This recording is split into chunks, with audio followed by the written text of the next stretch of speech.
आज भगवान परशुराम जी के जन्मोत्सव और शोभा यात्रा के कार्यक्रम में मुख्य रूप से माननीय पूर्व सांसद पंडित भैरव प्रसाद मिश्रा जी, पूर्व विधायक पंडित दिनेश मिश्रा जी, पूर्व विधायक पंडित आनंद शुक्ला जी, ब्लॉक प्रमुख पहाड़ी बड़े भैया सुशील द्विवेदी जी, ब्लॉक प्रमुख मानीपुर बड़े भैया पंडित अरविंद कुमार मिश्रा जी, ब्लॉक प्रमुख रामनगर पंडित गंगाधर मिश्रा जी, पंडित जगदीश गौतम जी, पंडित देव त्रिपाठी जी, पंडित आनंद त्रिपाठी जी, बाबू भैया, पूर्व ब्लॉक प्रमुख पंडित जयप्रकाश पांडे जी, पंडित आनंद द्विवेदी, राजा सोमरिया व राजीव त्रिपाठी जी, पंडित हीरो मिश्रा जी, पंडित आलोक पांडे जी, पंडित प्रशांत करवरिया जी, अध्यक्ष रामायण मेला पंडित जेपी मिश्रा जी, डॉक्टर सुरेंद्र द्विवेदी जी, पंडित त्रिपाठी जी, पंडित अखिलेश पांडे जी, पंडित बारातीलाल पांडे जी, सुनील द्विवेदी बड़गैया जी, पंडित अनिल द्विवेदी जी, अनवार जी, पंडित ओम प्रकाश त्रिपाठी जी, पूर्व प्रधान पंडित ओम प्रकाश त्रिपाठी जी, गोसाईपुर कैलाश चंद्र शुक्ला जी, पंडित दिनेश पांडे जी, पंडित गिरीश पांडे जी, जयप्रकाश शुक्ला जी, संगम पांडे जी, संतोषी लाल शुक्ला जी, अनु मिश्रा जी, राम मिलन द्विवेदी जी, वरिष्ठ जिला उपाध्यक्ष शिव प्रकाश पांडे जी, जिला महासचिव अखिलेश पांडे जी, जिला कोषाध्यक्ष बादल मिश्रा जी, जिला उपाध्यक्ष नथु तिवारी जी, इंद्रेश मिश्रा जी एवं अखिल भारतीय ब्राह्मण एकता परिषद जनपद चित्रकूट के सभी पदाधिकारी एवं सदस्य एवं भगवान परशुराम जी के जन्मोत्सव समिति के सभी सम्मानित सदस्य एवं ब्राह्मण बंधु सभी लोगों को बहुत बहुत आभार और धन्यवाद। भगवान परशुराम जी के जन्मोत्सव और शोभा यात्रा के सफल आयोजन के लिए पंडित शिव शंकर त्रिपाठी, अध्यक्ष भगवान परशुराम जन्मोत्सव आयोजन समिति जनपद चित्रकूट, जिला अध्यक्ष अखिल भारतीय ब्राह्मण एकता परिषद जनपद चित्रकूट द्वारा मंडल प्रभारी गंगा प्रसाद करवरिया की रिपोर्ट।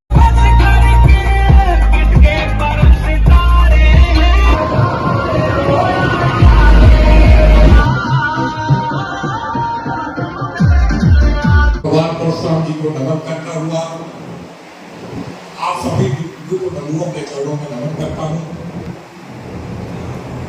और जैसा भी हमारे संगम जी कह रहे थे,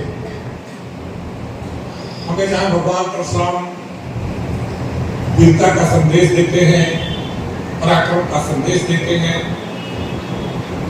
वही हम सबको विचार करके सबको अपने आश्रम में शुद्धि का भी संदेश देते हैं। निश्चित तौर से वो बहुत अच्छी बात कह रहे थे। मैं आप सबसे यही कहना चाहता हूं कि एकता में शक्ति है, आप सब जानते हैं। विभिन्न समाजों ने एकता के बल पर तमाम चीजों को प्राप्त करने का काम किया है, हमारे समाज में भी किया, ऐसा नहीं है। चुनाव में ही, लोकसभा चुनाव में कुछ ब्राह्मण समाज ने अगड़ाई ली और निर्णय लिया और उसमें आप सबका बहुत दिन बाद एक एकता का प्रकटीकरण हुआ है। भले ही 50% सही, पूरा नहीं हुआ, लेकिन हुआ। और यही जो राजनीतिक शक्ति में भी प्रकटीकरण जरूरी होता है, समाज में भी जरूरी होता है। कोई समस्या हो, जैसे कह रहे थे, अभी क्यों दूसरे लोग गलत चीजों का मुकदमा दर्ज करा देते हैं, तो इकट्ठा जाते हैं, 10-25 लोग इकट्ठा जाते हैं। आप सब लोगों के सामने भी कोई समस्या आती है, जब हमारे समाज के लोगों के साथ समस्या आती है, तो हम एक मुख्य उद्देश्य तो यह है कि समाज के जो हमारे ब्राह्मण वर्ग में जो गरीब हैं, उन पर हम लोग कैसे पहुंचे, उनकी मदद कैसे कर पाए। खाली परशुराम उत्सव मना लेना, फिर घर चले जाना। कोई गरीब है, ब्राह्मण वर्ग है, कोई गरीब बेटी है, उसकी शादी कैसे हो, कुछ ना कुछ ऐसा ट्रस्ट, ऐसा कुछ हमको बनाना चाहिए।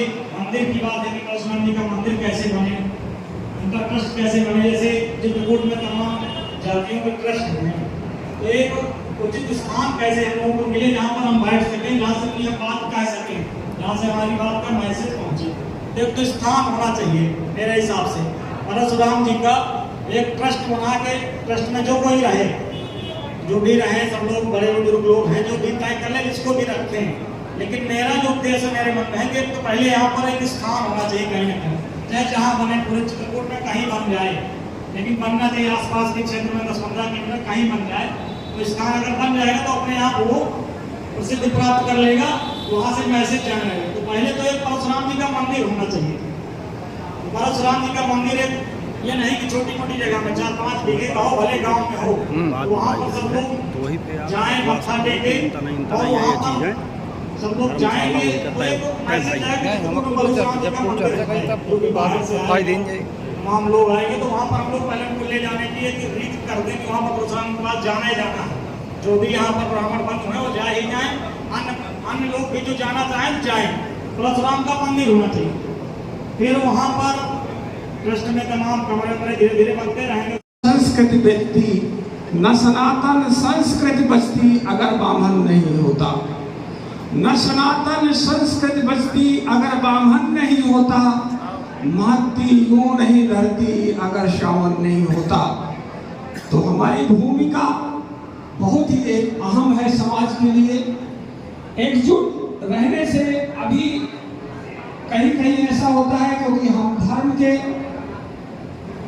पथ प्रदर्शक हैं, धर्म के ध्वजा को लेकर के चलते हैं, तो इसमें काफी लोग जो है हमको मेन इसका किरदार मान करके कभी कटाक्ष वगैरह भी होता है। लेकिन अगर हम अपने विचारों को शुद्धता रखेंगे, समाज को आईना दिखेंगे, तो हम फिर से वही स्थान समाज में प्राप्त करेंगे। और एकजुटता में बहुत ही ताकत है। एक चीज और कहना चाहूंगा, चेहरा अगर बिगड़ गया है तो आप